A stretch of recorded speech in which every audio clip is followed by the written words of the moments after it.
हम संकल्प लेते हैं कि एकादशी के व्रत को पूरी निष्ठा के साथ संपन्न करेंगे।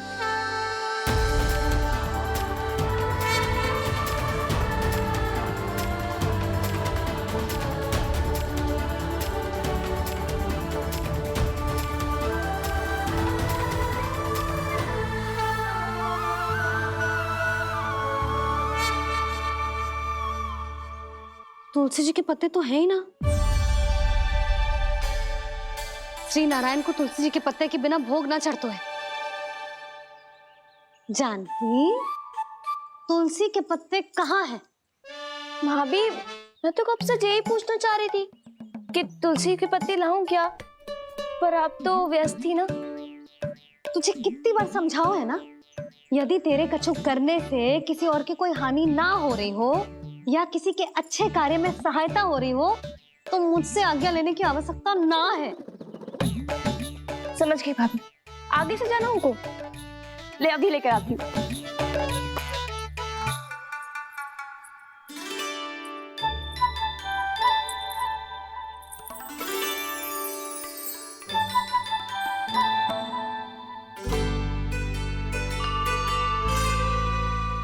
ताऊ, आपने पहले ये व्रत करो है? आपको इसका महत्व पता है? भाभी चल। जानकी, तुमने ये व्रत करो है?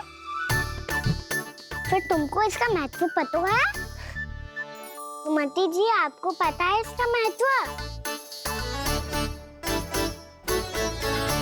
कान्हा, क्यों तंग कर रहा है सबको?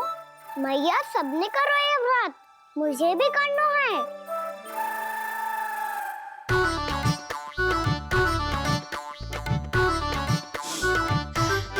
ये व्रत केवल बड़ों के लिए होती है लल्ला। जब आप ये व्रत कर सकती हो, बाबा कर सकते हैं, ये सारी गोपियां कर सकते हैं, वो भी कर सकते हैं, तो मैं क्यों ना कर सकता? क्योंकि तू कल तक भूखा ना रह पाएगा लल्ला। जब भक्त रह सकते हैं, फिर मैं क्यों नहीं रह सकता? मेरा अर्थ है कि नारायण के भक्त मैया, मैया मान जाओ ना, मुझे करने दो ना ये व्रत। अपनी लल्ला पे आप विश्वास ना है आपको? विश्वास है। अच्छा ठीक है, तू भी कर ले।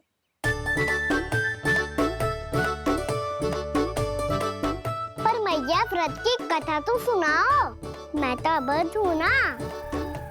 मुझे कैसा पता चलेगा कि ये व्रत करते क्यों हैं?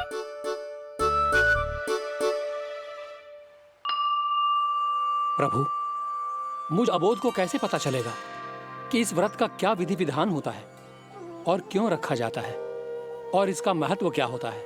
मुझे तो आप ही बता सकते हैं प्रभु। जब व्रत कर रहे हैं तब उसका महत्व भी पता होना चाहिए ना। बताओ ना मैया, क्यों रखते एकादशी का व्रत? इसके लिए तो तुझे एकादशी की कथा सुननी होगी। सुनेगो ना?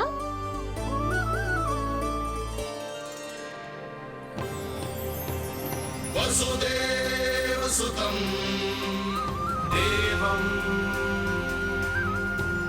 कंस चाणूरमर्दनम् श्रीहरि, यशोदा परमानंदम् कृष्णं वन्दे जगद्गुरुम्। वाह प्रभु, अपने भक्तों को एकादशी व्रत का महत्व समझाने का अच्छा उपाय खोज निकाला है आपने।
अब सब जन एकादशी के व्रत की कथा ध्यान से सुनना, तभी जे व्रत पूरा माना जाएगा। समझो लल्ला?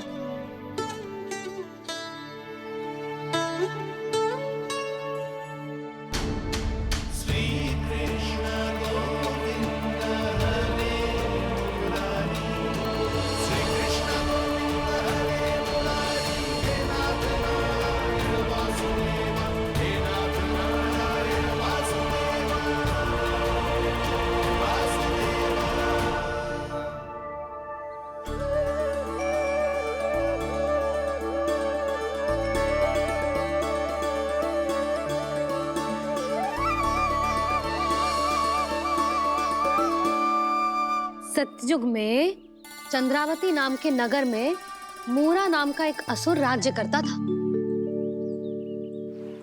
ओम ब्रह्मदेवाय नमः। ओम ब्रह्मदेवाय नमः। ओम ब्रह्मदेवाय नमः। ओम ब्रह्मदेवाय नमः।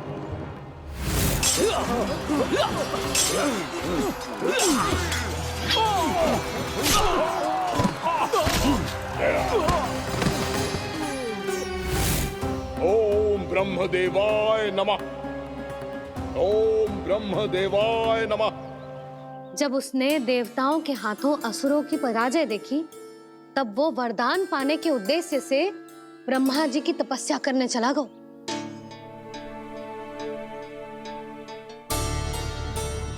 शीघ्र ही मूरा की तपस्या सफल हो गई और ब्रह्मदेव जी उससे प्रसन्न हो गए।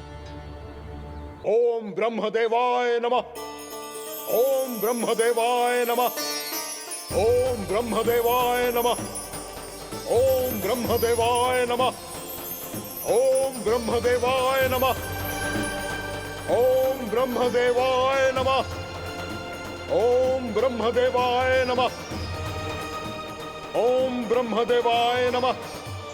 ओम ब्रह्मदेवाय नमः। मूरा, प्रणाम ब्रह्मदेव। तुम्हारी तपस्या सफल हुई। बोलो, तुम्हें क्या वर चाहिए? सृष्टि के रचयिता ब्रह्मदेव, कृपया मुझे ऐसा वरदान दीजिए जिसकी सहायता से मैं त्रिलोकी विजयी बन जाऊं और कोई देवता मुझे पराजित ना कर सके। यहाँ तक कि देवताओं के रक्षक, सृष्टि के संचालक भगवान श्री विष्णु के लिए भी मैं अपराजय रहूं। तथास्तु, तथास्तु, तथास्तु। प्रणाम ब्रह्मदेव।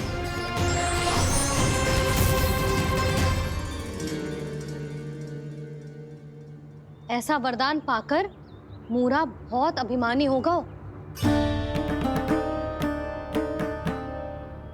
यक्षों, किन्नरों, यहाँ तक कि देवताओं को भी युद्ध के लिए ललकारने लगा, पर किसी ने भी उसकी ललकार को स्वीकार ना करो, क्योंकि सभी उसकी शक्ति से बहुत भयभीत थे और उसके सामने युद्ध किए बिना ही अपनी पराजय स्वीकार करने लगे और फिर दंभ में आके उसने स्वर्ग लोक पर भी आक्रमण कर दिया और देवराज इंद्र तक को चुनौती दे डाली।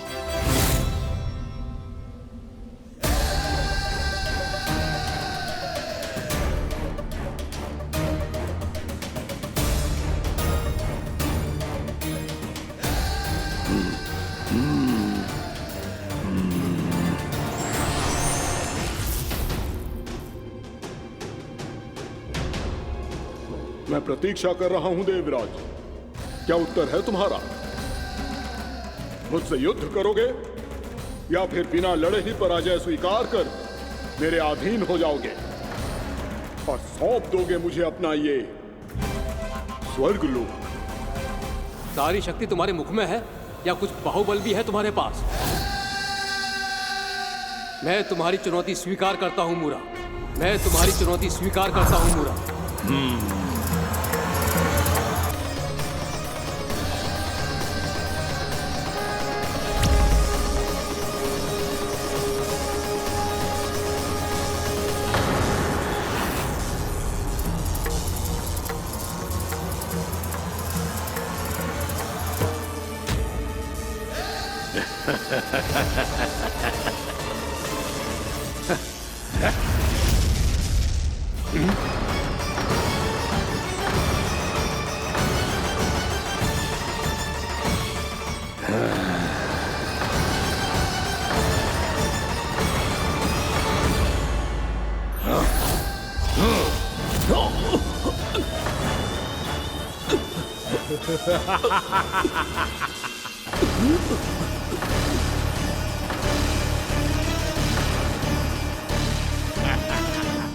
ठहरिए देवगण। असुर राज मुरा को ब्रह्मदेव का आशीर्वाद प्राप्त है। आप में से कोई भी इन्हें पराजित नहीं कर पाएगा।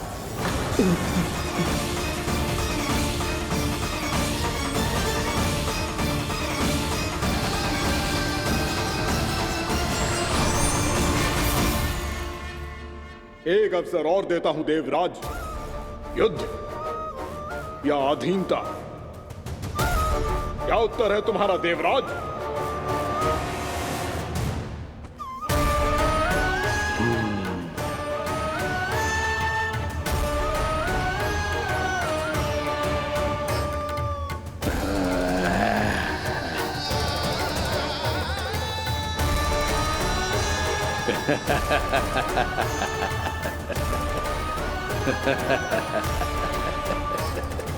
इंद्र और सभी देवताओं ने मूरा के आतंक में आके उससे भयभीत होके अपना सिंहासन छोड़ दियो। अब मूरा स्वर्ग का अधिपति बन गयो और शीघ्र ही उसने अन्य सभी असुरों को स्वर्ग में निवास करने के लिए आमंत्रित कर दियो। और इस प्रकार से वो धीरे धीरे तीनों लोकों का सम्राट बन गयो। उसे किसी ने रोका नहीं मैया। ना लल्ला, इतना साहस किसी में था ही ना। और फिर ये निश्चित करने के लिए कि भविष्य में किसी और असुर की मृत्यु ना हो, वो यमराज पे भी विजय प्राप्त करने के लिए यमलोक की ओर प्रस्थान कर दियो। वो तो अपने आप को और सभी असुरों को अमर बनाना चाहता था। पर देवता और यमराज भी उसकी ये योजना समझ गए थे। इसीलिए उसके आने से पहले ही सारे देवताओं ने श्री नारायण से सहायता के लिए गुहार लगाई। अब केवल आप ही कुछ कर सकते हैं प्रभु। अभी तो मूरा केवल त्रिलोक का स्वामी है, और यदि उसने यमलोक भी जीत लिया तो वो जीवन को ही नियंत्रित नहीं करेगा प्रभु, वो मृत्यु का भी स्वामी हो जाएगा। ऐसे में पहले सृष्टि का संतुलन तो नष्ट होगा प्रभु, और फिर स्वयं सृष्टि ही नष्ट हो जाएगी। ऐसा नहीं होगा यमदेव, नियति ऐसा होने ही नहीं देगी। विधि रचेगी खेल और मैं बनूंगा माध्यम। असुर राज मुरा का सामना मैं करूंगा। बस आप मुझे चुनौती देने के लिए उसे तैयार कर लीजिए, चाहे उसके लिए आपको साम दाम दंड भेद कोई भी उपाय क्यों ना अपनाना पड़े।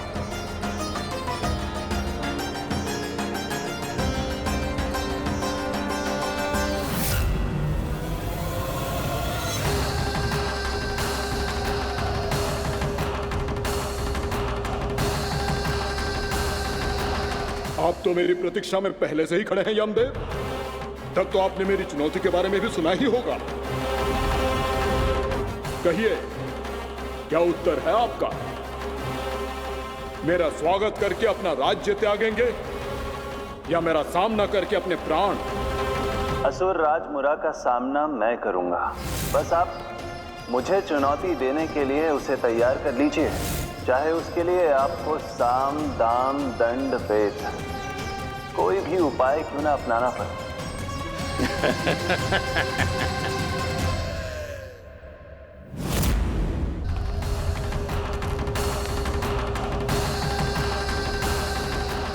आप तो मेरी प्रतीक्षा में पहले से ही खड़े हैं यमदेव। तब तो आपने मेरी चुनौती के बारे में भी सुना ही होगा। कहिए, क्या उत्तर है आपका? मेरा स्वागत करके अपना राज्य त्यागेंगे या मेरा सामना करके अपने प्राण? हे असुर श्रेष्ठ, मैं आपकी अधीनता स्वीकार करने के लिए तैयार हूं। बस एक विनती है मेरी। शर्त को विनती का नाम देकर बहलाना चाहते हो मुझे यमराज? असुर राज मूरा के सामने शर्त रख पाओ? इतना सामर्थ्य नहीं है तुम में। इसका आभास है मुझे असुरराज, पर मैं आपकी अधीनता स्वीकार करूं इससे पहले आपको स्वामी धर्म का पालन करना होगा। मेरे पुराने स्वामी के क्रोध से मेरी रक्षा करनी होगी आपको। कौन है तुम्हारा पुराना स्वामी? भगवान श्री नारायण। और छोटी माँ मूरासुर को तो श्री नारायण से भी रक्षा का वरदान प्राप्त था ना? यही तो श्री नारायण की लीला थी बलराम। पर वो राक्षस अपने दम में जे समझ ही ना पाओ कि वो क्या भूल करने जा रहा है। अब पहुंच गो भगवान श्री नारायण को चुनौती देने के लिए।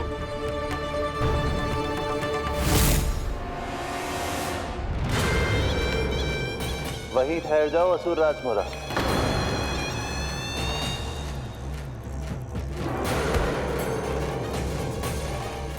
यहाँ क्यों आए? आपको पराजित करने और ये वैकुंठ जीतने,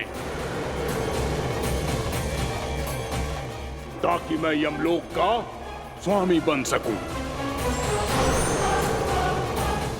फिर आओ, युद्ध भूमि में मेरा सामना करो।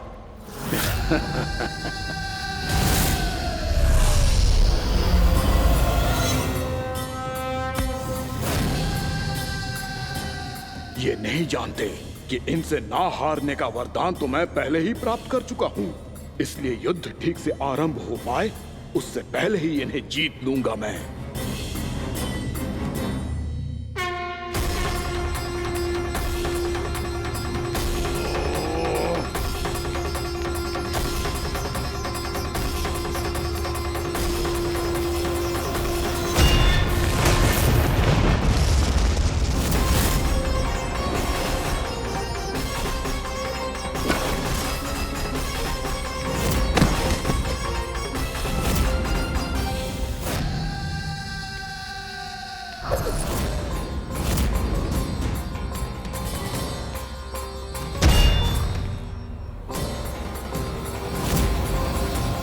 और इस प्रकार जे युद्ध वर्षों वर्षों तक चलता रहो।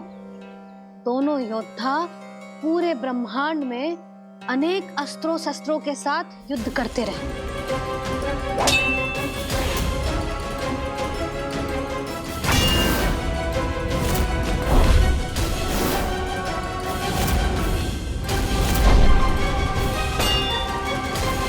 फिर क्या हुआ मैया?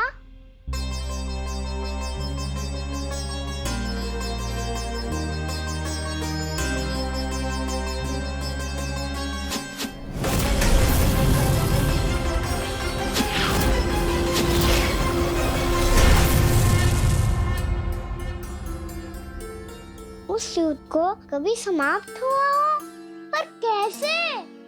शीघ्र ही वो राक्षस थक गौ लल्ला।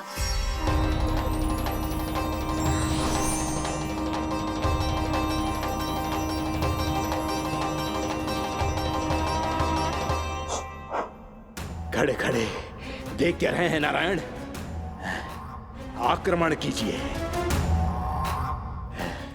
वध कर दीजिए मेरा।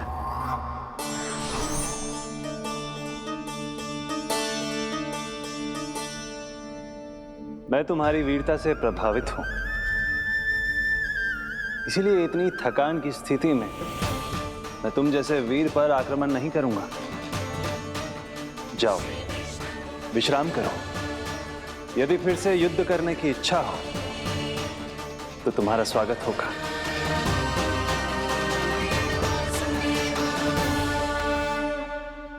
जे कह के श्री नारायण बद्रिका आश्रम चले गए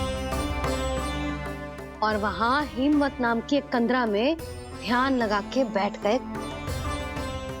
उधर वो राक्षस विश्राम करने लगो। अनेकों दिन बीत गए और अब वो राक्षस मूरा फिर से स्वस्थ होके बलवान हो गया था। उसने अपनी सारी शक्ति फिर से प्राप्त कर ली थी। श्री नारायण ने उस पर दया करी थी, पर वो फिर से श्री नारायण को छलने को तैयार होगा।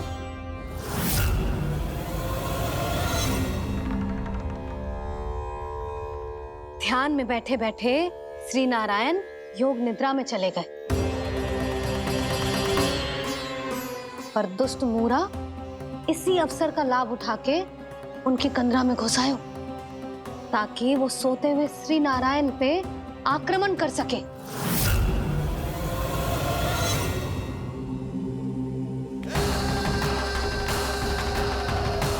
आज इस लंबे युद्ध को जीतकर अपने इस अंतिम शत्रु का भी अंत कर दूंगा मैं।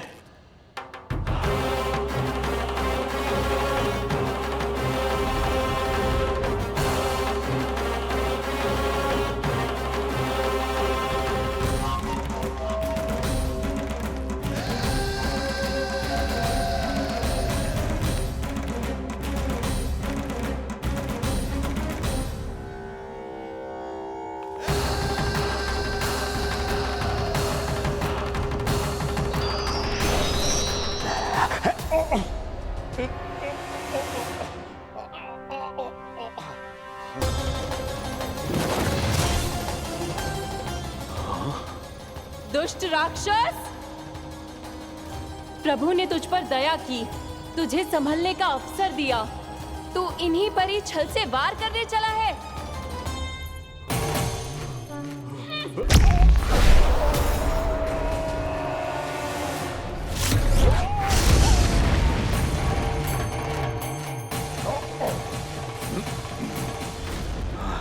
मैं अजय हूँ, मुझे कोई पराजित नहीं कर सकता। ब्रह्मा का वरदान है मुझे। तूने नारायण से अपराजय होने का वरदान मांगा था मूर्ख, उनकी शक्ति से नहीं। ध्यान से देख, मैं तेरी मृत्यु हूँ, मृत्यु।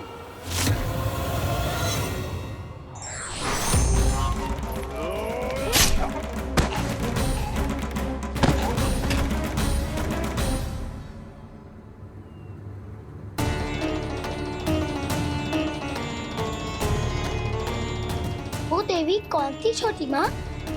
और कौन बलराम, वही तो थी देवी एकादशी।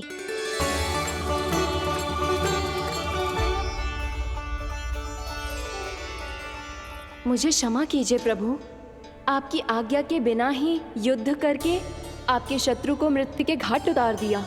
क्षमा नहीं, आपकी तो प्रशंसा होनी चाहिए देवी।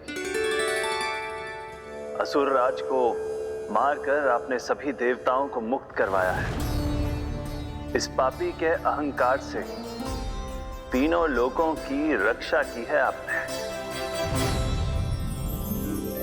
आप एकादशी की तिथि पर मेरी एकादश इंद्रियों से उत्पन्न हुई हैं। इसीलिए मेरे सभी भक्त आपको उत्पन्न एकादशी के नाम से जानेंगे। सभी तिथियों में आपका स्थान सर्वश्रेष्ठ होगा। जिस तरह आपने राक्षस के आक्रमण से मेरी रक्षा की है, उसी प्रकार एकादशी के दिन व्रत करके जो भी भक्त आपकी कथा सुनेगा, मैं स्वयं उसकी रक्षा करूंगा। जो आपकी पूजा करेगा उसे मेरी विशेष कृपा प्राप्त होगी और उसके साथ साथ उसे मिलेगा धन, सिद्धि और मोक्ष।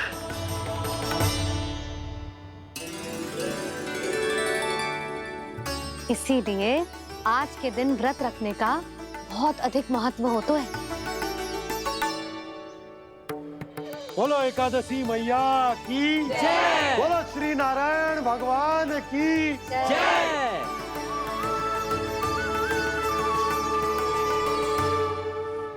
प्रभु की कृपा से एकादशी का महत्व भी पता चल गो और मेरा व्रत भी सफल होगा। अभी नहीं भूला राम, एकादशी का व्रत पूरी तरह तभी सफल होता है जब द्वादशी के दिन उसे पूरा किया जाता है।